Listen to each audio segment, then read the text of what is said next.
오늘 하나님께서 우리에게 주시는 말씀은 신약성경 요한복음 21장 15절로 17절까지 말씀입니다.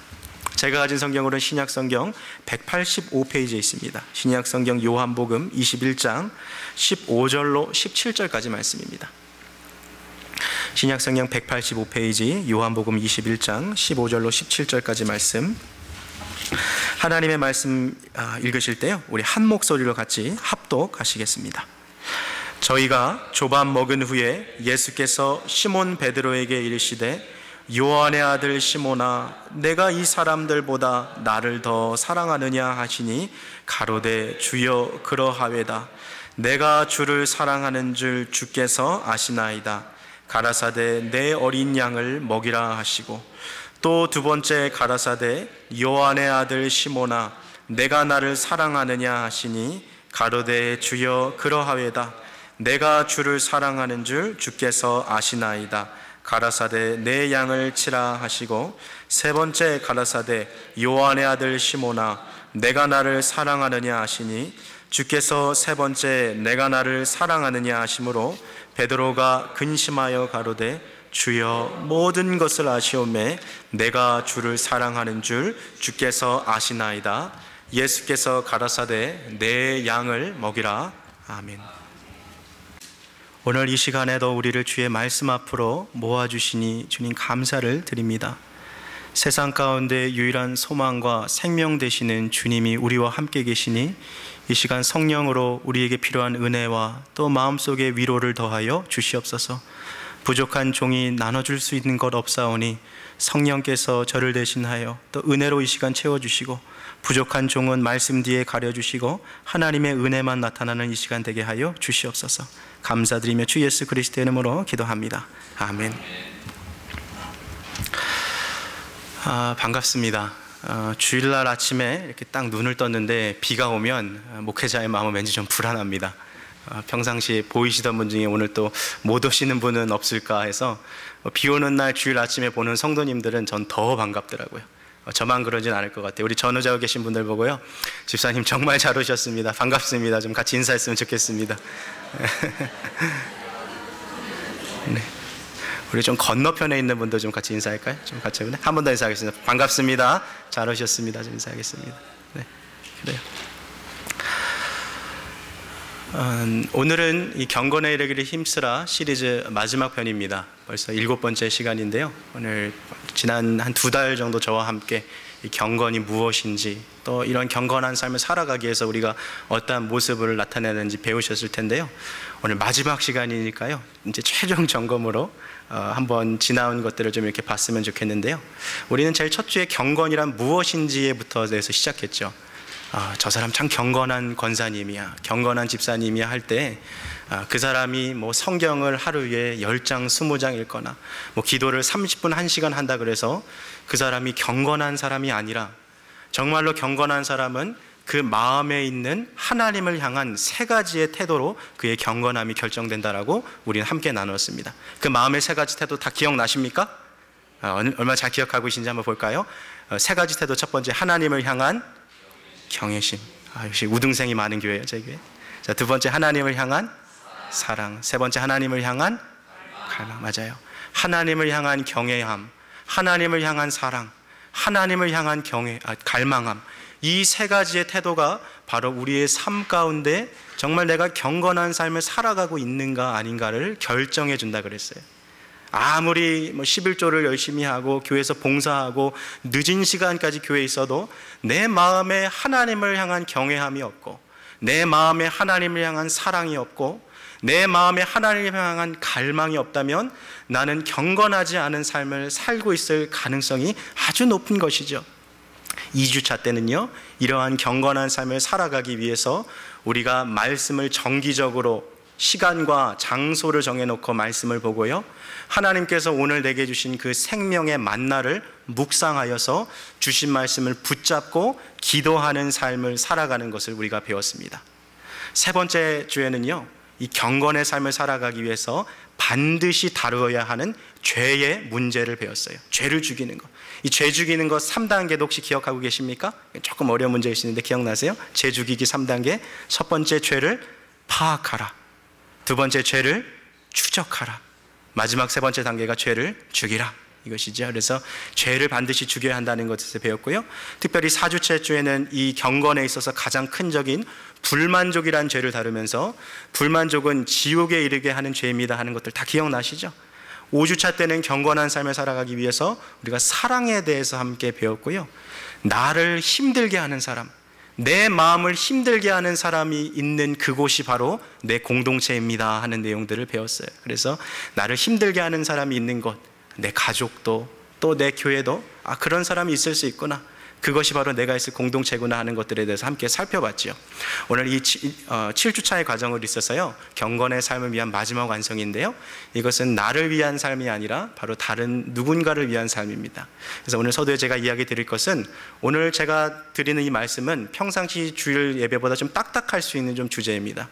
새로 교회에 나오신 분들보다는 교회를 좀 오래 다니시고 좀 교회에서 좀 리더로서 영혼을 맡고 계신 분들을 향해서 제가 집중적으로 좀 준비한 말씀이라는 것을 좀 염두에 들어주세요. 들을 때 조금 좀 말씀이 좀 딱딱한 것 같으셔도요, 오늘 좀 단단한 식물을 함께 좀 섭취한다고 생각하시고 함께 좀 들어주셨으면 좋겠습니다. 한국의 시인 중에 도종환이라는 이름의 시인이 있습니다. 이분이 쓰신 시 중에 흔들리며 피는 꽃이라는 시가 있는데요, 한국인이 좋아하는 시 100편 중에 선정된 시였어요. 제가 한번 읽어보겠습니다. 흔들리지 않고 피는 꽃이 어디 있으랴. 이 세상 그 어떤 아름다운 꽃들도 다 흔들리면서 피었나니, 흔들리면서 줄기를 곧게 세웠나니, 흔들리지 않고 가는 사랑이 어디 있으랴. 젖지 않고 피는 꽃이 어디 있으랴.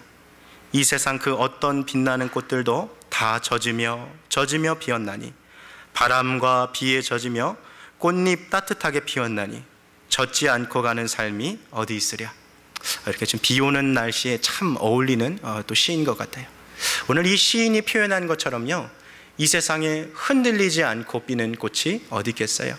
다 바람을 이겨가며 비바람을 또 견뎌내며 그 아름다운 한 송이의 꽃을 피우듯이, 우리 가운데도 삶 가운데 실패와 좌절을 겪어보지 않고 이 자리에 앉아 계신 분이 어디 있겠습니까?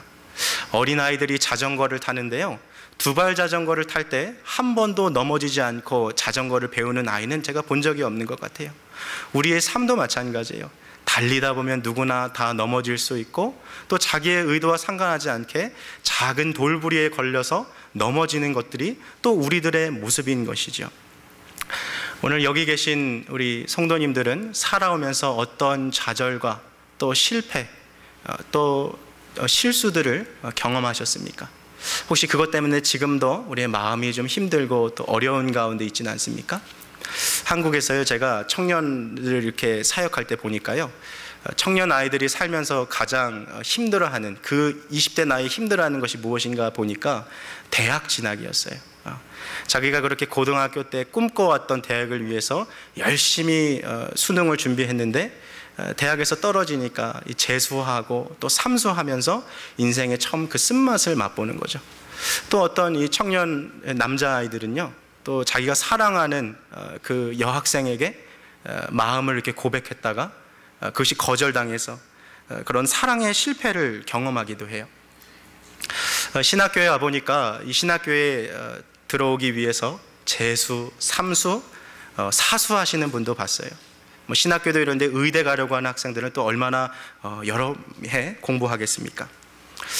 지금도 있는지 모르겠습니다만 서울 신림동에 가면 사법고시를 준비하는 그런 고시생들이 모여 살고 있는 고시촌이 있죠.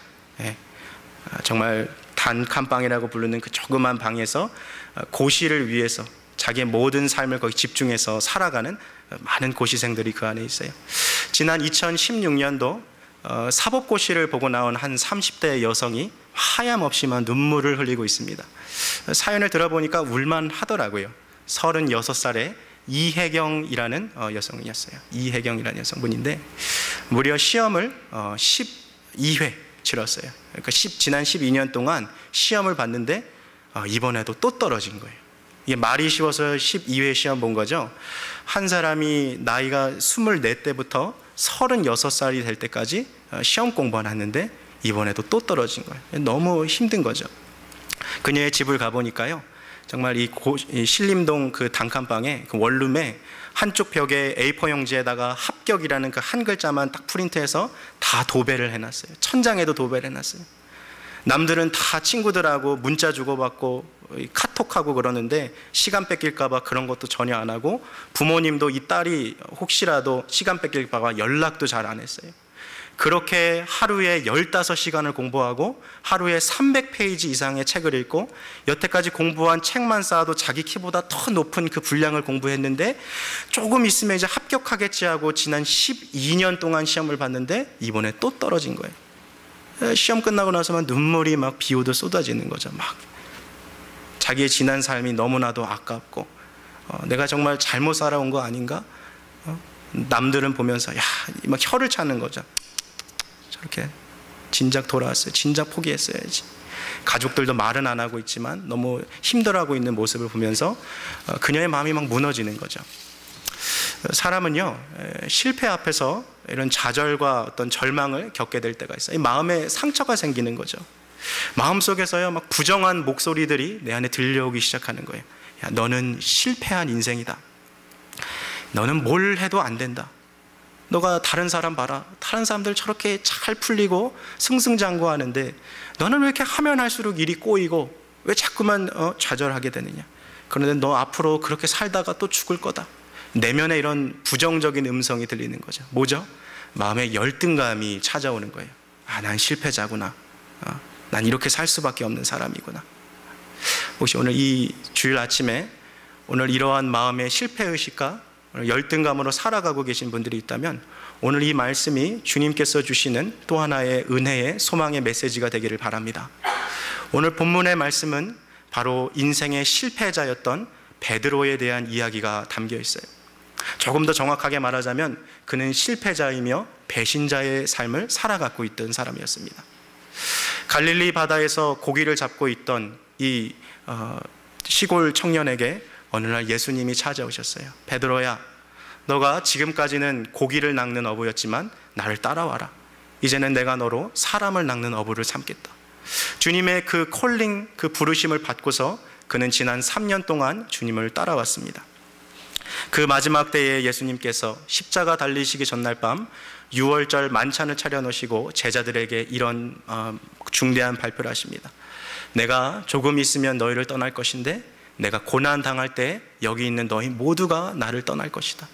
그때 베드로가 제자들 가운데서 일어나서 큰 소리로 외치죠. 주님, 다른 사람은 몰라도 주님, 나는 떠나지 않겠습니다.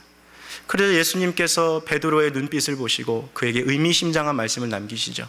베드로야, 오늘 이 밤이 다 지나기 전에, 닭이 울기 전에 너가 나를 3번 부인할 것이죠.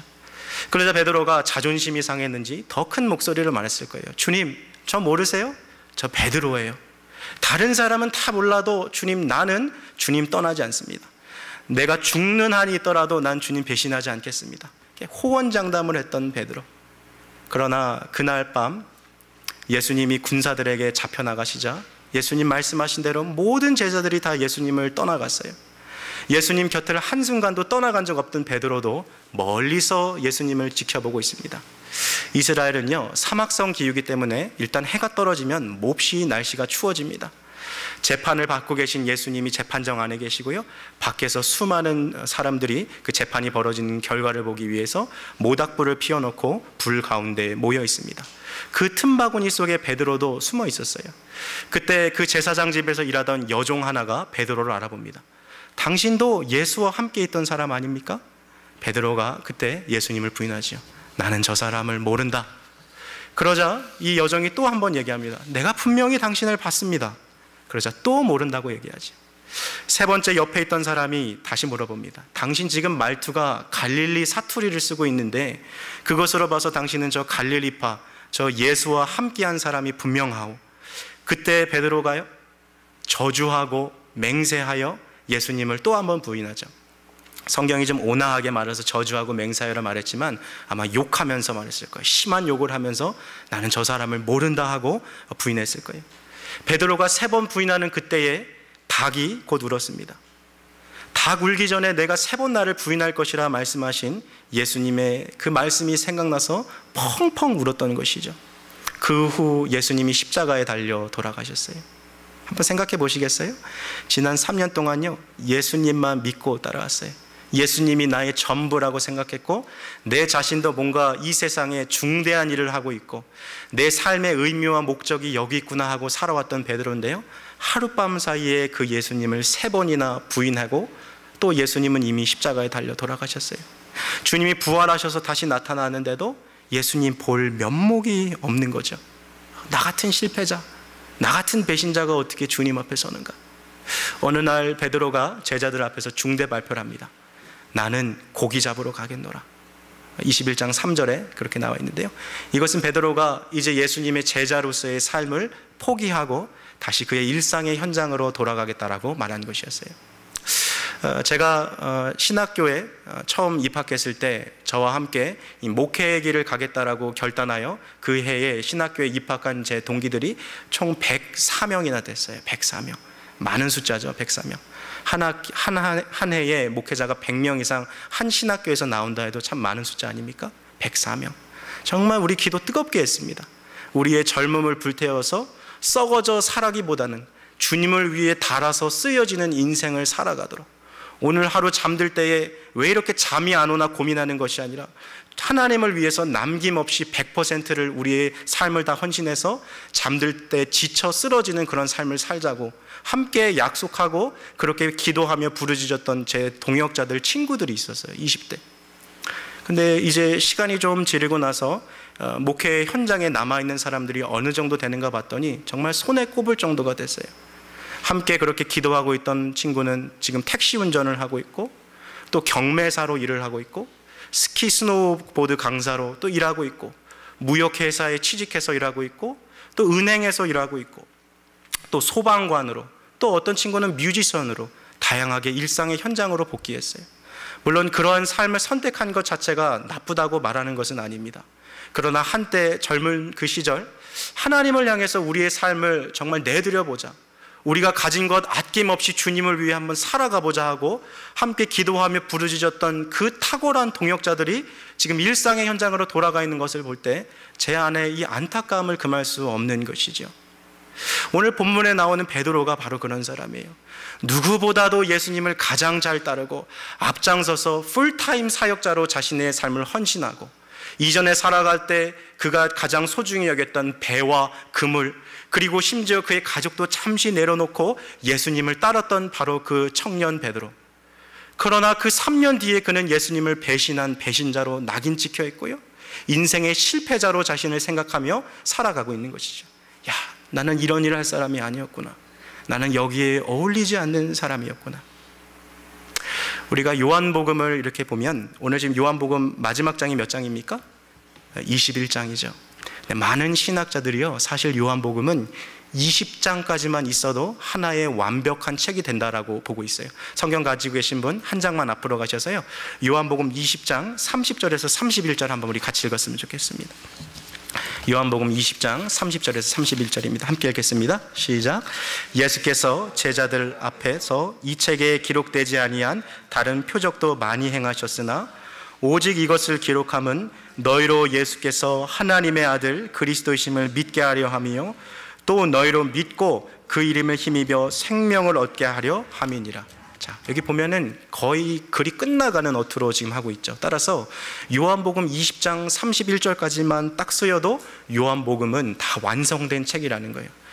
그러나 오늘 요한복음 21장은 바로 요한복음의 부록이라고도 불리면서 이 요한복음 21장이야말로 실패를 경험한 모든 자에게, 야, 나는 끝났다, 나는 더 이상 주의 길을 갈 수 없다, 주께서 맡겨주신 사명을 감당하기에 나 같은 죄인은 아무런 쓸모가 없다라고 생각하는 그런 모든 주의 백성들에게 하나님께서 주시는 놀라운 은혜의 메시지가 담겨 있는 것이죠. 만약에 성경이 요한복음 20장에서 끝났다면 오늘날 가룟 유다처럼 베드로도 예수님을 배신한 사람이요 인생의 실패자로 낙인 찍혀 있을 것입니다. 그러나 예수님은 이 실패자 베드로에게 또다시 찾아왔던 것이죠. 주님을 부인하고 저주하고 주님을 떠났던 그 제자에게 예수님이 또 다시 찾아오고 계셨던 거예요. 주님은 그러세요. 언제나 그러세요. 절망에 처한 자들을 주님이 용서하시고요, 사랑하시고요, 그들에게 힘과 능력을 허락해 주십니다. 오늘 이 아침에 우리의 삶을 돌아보면서 나는 실패자요, 나는 주님을 떠난 배신자요, 나는 더 이상 하나님의 일을 감당할 수 없는 변절자라고까지 혹시 스스로 생각하는 분들이 계신지 모르겠어요. 내 인생을 보며 나같이 초라한 인생을 어떻게 하나님이 다시 쓰시겠냐라고 스스로 반문하는 분들이 계신지 모르겠어요. 그러나 우리에게 있는 소망은요, 우리 자신 속에 있는 것이 아니라 여전히 우리를 찾아오고 계신 주님 가운데 우리의 소망이 있음을 기억하시기를 바랍니다. 오늘 본문 가운데 낮이 밝아올 때 예수님께서 해안가에 찾아오셨습니다. 밤새도록 고기를 잡고 있던 베드로에게 물어보셨어요. 뭐 잡은 것이 있느냐? 그때 베드로가 말하죠. 한 마리도 못 잡았어요. 야, 그러면 그물을 배 오른편에다가 한번 던져봐라. 제가 이 장면을 생각해 보니까요, 베드로도 아마 통계적으로 오른손잡이였을 것 같아요. 이 오른손잡이가 그물을 던질 때 편한 쪽이 왼쪽이지 않겠습니까? 습관적으로 이렇게 늘 왼쪽으로 던졌겠죠? 그러니까 예수님이 너가 했던 그 습관 하지 말고 오른쪽으로 좀 그물을 던져봐라 말씀하신 거죠. 자, 그런데 이거 삼척동자가 들어도 참 이상한 말 아닙니까? 지금 여기가 무슨 고기가 잡히는 스팟이 아니라서 한 1km 정도 더 깊숙한 곳에 들어가서 고기를 잡으라 하면 아, 그런가 보다 하고 이해가 되는데, 배의 위치는 똑같은데 그냥 그물을 왼쪽으로 던졌던 그 습관을 바꿔서 오른쪽으로 던져보라는 거, 참 이거 기가 막힌 조언이죠.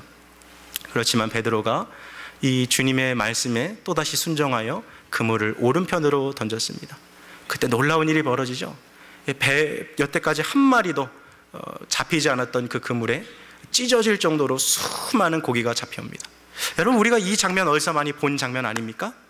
바로 누가복음 5장에 예수님께서 베드로를 처음 부르신 그 장면, 그날도 밤새도록 고기를 잡으려 했으나 한 마리도 잡지 못했던 것, 예수님께서 깊은 곳에 가서 그물을 내리라고 말씀하실 때 순종했을 때 배가 잠기울 정도로 그물이 가득 찼던 바로 그 첫 장면, 첫 번째 주님을 만났던 그 부르심의 현장을 예수님께서 비슷하게 만들어가고 계신 것이죠.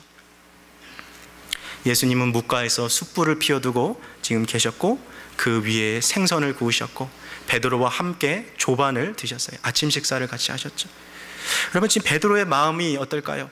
아마 누군가 이렇게 망치로 심장을 두드리듯이 막 두근두근대고 되지 않았을까요? 예수님이 나를 혼내시지 않을까?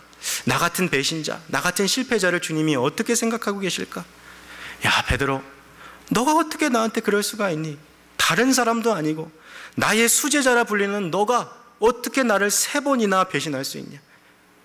원래 히브리인들에게 3이란 숫자는 거의 뭐 완전한 거 아닙니까? 완벽한 배신이었어요. 예수님 너무나도 죄송해서 꿀먹은 벙어리처럼 입도 뻥끗 못하고 고개 숙이고 있는 거죠. 그런데 오늘 예수님께서요, 오늘 이 베드로에게 놀라운 질문으로 그에게 찾아오고 계십니다. 여러분, 우리 15절 말씀을 우리 함께 같이 읽겠습니다. 15절입니다. 시작. 저희가 조반 먹은 후에 예수께서 시몬 베드로에게 이르시되 요한의 아들 시몬아, 내가 이 사람들보다 나를 더 사랑하느냐 하시니 가로되 주여 그러하이다. 내가 주를 사랑하는 줄 주께서 아시나이다. 가라사대 내 어린 양을 먹이라 하시고. 예수님께서는 베드로에게요, 지난 과거 묻지 않으셨어요. 오늘 예수님의 이 질문은 현재형이에요. 너가 그때 나를 사랑했니? 너가 정말 그때 나를 정말 진심으로 사랑했니? 물으시는 것이 아니라 지금이 중요하다는 거예요. 지금 이 시간. 베드로야, 너가 나를 정말 사랑하느냐? 근데 이 15절에서 나오는 질문이 조금 우리가 유의 깊게 볼 필요가 있는데요. 요한의 아들 시몬아, 내가 이 사람들보다 나를 더 사랑하느냐? 지금 NIV 성경 갖고 계신 분들은 좀 다르게 번역되어 있습니다. Do you love me more than all these? 이것들보다 나를 더 많이 사랑하느냐? 묻고 계신 거예요. 여러분, 우리가 실패자에서 사명자의 인생으로 다시 변화되고 치유되고 회복되기 위해서는 주님께서 우리에게 물으시는 단 하나의 질문이 있는데, 그것이 바로 오늘 베드로에게 물어보신 질문이었어요. 사랑하는 아무개 집사야, 아무개 권사야, 장로야, 목사야, 너가 이것들보다 나를 더 사랑하느냐? 이것들은 무엇입니까? 우리가 세상 가운데 즐기고 또 우리가 사랑하는 대상일 수 있어요. 어떤 분들에는 이것들이요, 그의 사업일 수도 있고 그의 비전일 수도 있어요. 주님보다 더 좋아하는 것. 어떤 분들에겐 그것이 내 자녀일 수도 있어요. 내 건강일 수도 있고요. 또 내 자신일 수도 있어요. 많은 사람들이 주님을 따르지만 여전히 하나님보다 그 자신을 더 사랑해요. 오늘 예수님께서 물어보실 때 너가 나를 사랑하느냐고 물었을 때 이 사랑이란 단어는 아가페오라는 단어였어요. 그 말은 너가 어떠한 대가를 치르더라도 그 무수한 희생을 다 치르고라도 나를 사랑할 수 있겠느냐라고 물으셨던 것이죠. 아마 이전에 베드로였다면 또다시 혈기를 내면서 주님, 나 베드로예요. 나 모르세요? 나 주님 그렇게 사랑할 수 있어요 라고 그렇게 큰 소리치며 외쳤을 거예요. 그러나 오늘 베드로는 이미 실패자로 자기를 바라보고 있던 사람입니다. 그래서 겸손하게 이렇게 얘기하고 있는 거죠. 네, 주님, 내가 주님을 사랑하는 것을 주께서 아십니다. 주님이 베드로에게 요구하셨던 것은 바로 그 고백이었어요. 내가 주님을 사랑한다라는 고백. 제가 고등학교 2학년 때 여름 수련회를 가서 여름 수련회 마지막 밤에 하나님 앞에 막 기도하는데 주님이 너무 좋은 거예요. 예수님이 너무 좋은 거예요.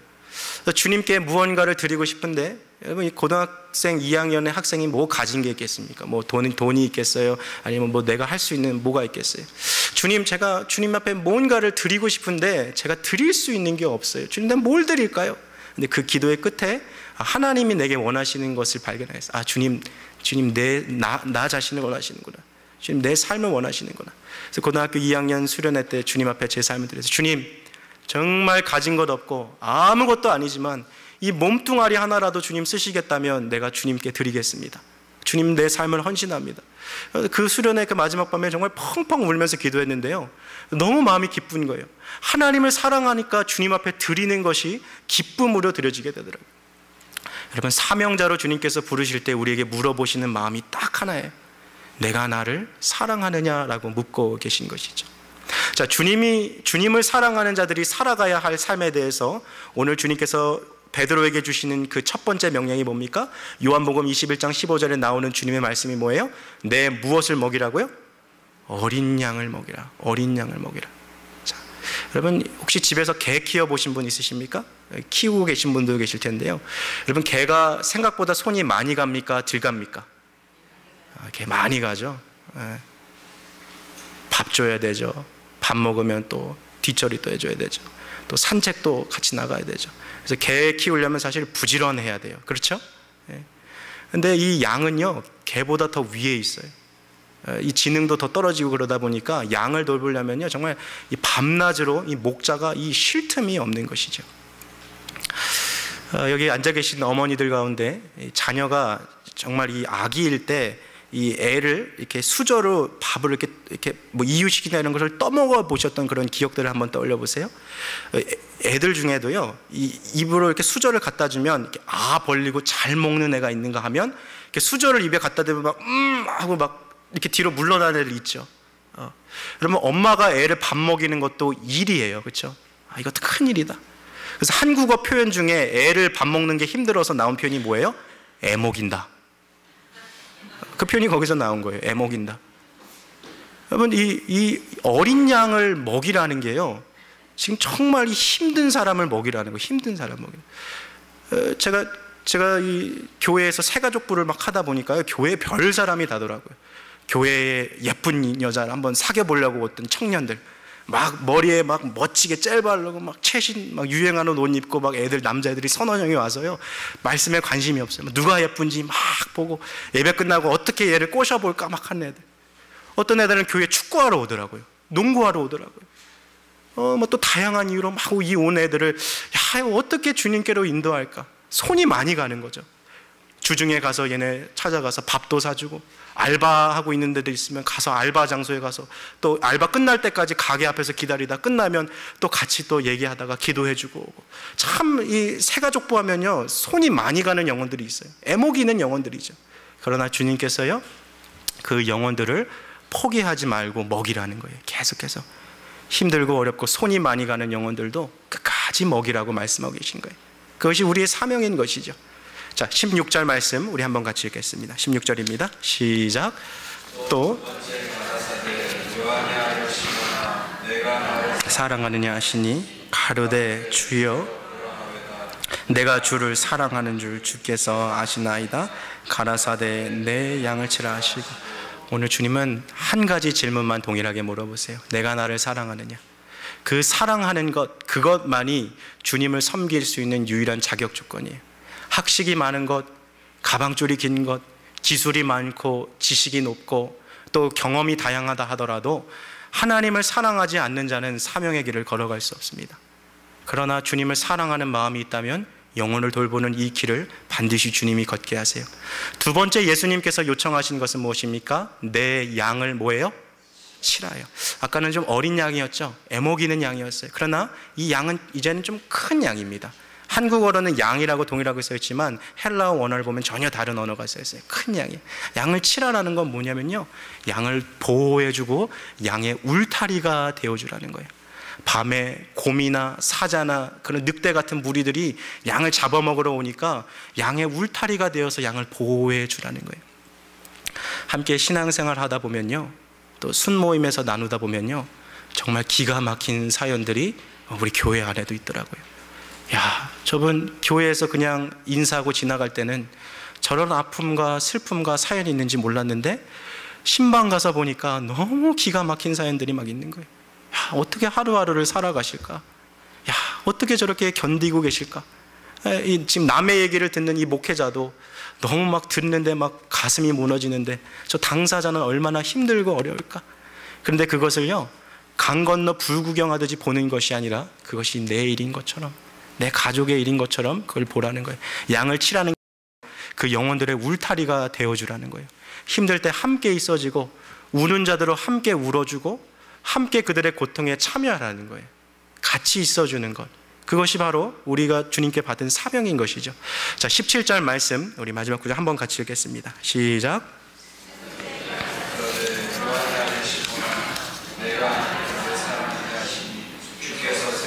내가 나를 사랑하느냐 하심으로 베드로가 근심하여 가로되 주여 모든 것을 아시오매 내가 주를 사랑하는 줄을 주께서 아시나이다. 예수께서 가라사대 내 양을 먹이라. 자, 여기 17절에도 나오는 양은 성장한 양입니다. 교회에도요, 신앙의 연수가 더해가고 어느 정도 이제 신앙생활에 익숙해진 분들이 있어요. 신앙생활 이렇게 하는 거지, 기도 시간은 이렇게 하는 거지, 예배는 이렇게 드리는 거지. 이게 몸에 이제 배어 있고 어느 정도 이렇게 신앙생활하는 것에 패턴이 익숙해진 분들이 있어요. 그러나 그분들도 우리가 먹여야 하는 거예요. 말씀으로 양육하고 그들의 삶을 울타리가 되어서 보호해주고 체계적인 성경 공부와 양육 과정을 통해서 하나님의 제자가 될 수 있는 교회. 여러분, 우리 교회의 비전이 뭡니까?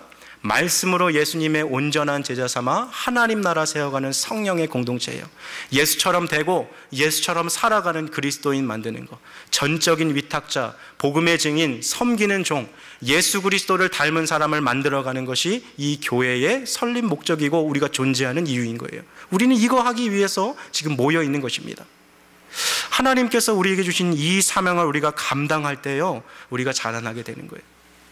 우리가 자녀를 낳고 길러보는데 어느 순간부터 자녀가 키가 크지 않는다면 여러분 얼마나 큰 고민이겠어요. 혹시 그런 거 해보신 적 있으세요? 애가 자랄 때 벽에다 놓고 이렇게 크레파스나 뭐를 이렇게 애 크는 거 이렇게 표시해 본 적 있으세요? 어느 순간부터 애가 키가 자라지 않고 그냥 그 자리에 머물러 있다면요, 어머니들이 근심이 이만저만이 아니에요. 한국에서요, 키 크는 약 팔리는 게요 매년 증가하거든요. 왜 그래요? 자꾸 애들이 막 이렇게 머물러 있으니까 더 크려고, 크는 애도 어떻게든 더 크게 만들려고. 막 그래서 국민학생 애들도 막 약을 하루에 막 5-6개 먹고 있더라고요. 어떤 애들을 보니까 키 크니. 자녀가 성장하지 않으면 부모에게 커다란 근심거리가 되는 거예요.